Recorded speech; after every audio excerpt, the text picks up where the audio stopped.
Hey everybody, welcome to YA Community. I am so glad that you have decided to join us as we continue our study of Jesus as the rock of living water. The purpose of YA Community is to take what we learn at YA Worship and to make it directly applicable to our own lives, so that we're internalizing the Word of God in our hearts, in that it becomes a part of who we are, so that we are moved to do something with that Word in the world around us. Facilitating our discussion tonight are Brandon, Ben, and Keegan, and I'm so excited to have these men of God who have studied the Scriptures help lead us through this study of Jesus as the rock of living water.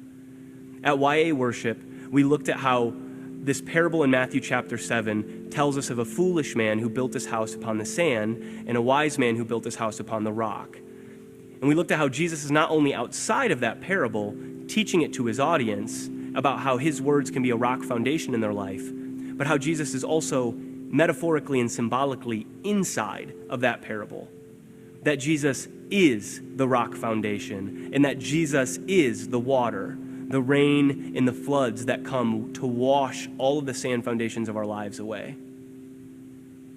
We have this handout, the Rock of Living Water discussion and reflection questions. And with Brandon, Ben, and Keegan's help, I hope that we're going to walk through these discussions together, that these questions will help take that idea of Jesus as the rock and Jesus as the water and make it very applicable and practical for us.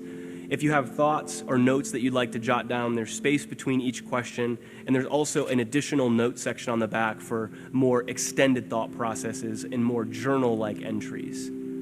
I hope that you guys have a lively and exciting discussion as you take this idea of Jesus as the rock of living water and learn what it means for you. Thank you again for being a part of YA Community and participating in this with us.